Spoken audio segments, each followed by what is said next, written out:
Crianças, vocês viram a mãe de vocês passando por aí? Oxente, manhã, olha. Não, vi não, painho.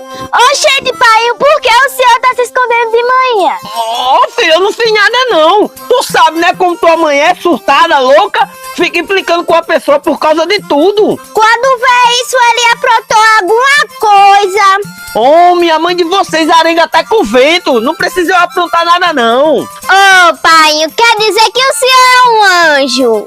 Claro, né? Eu sou um anjo e a mãe de vocês é a capeta. Painho, se manhã escutar o senhor falando isso, o senhor vai ver.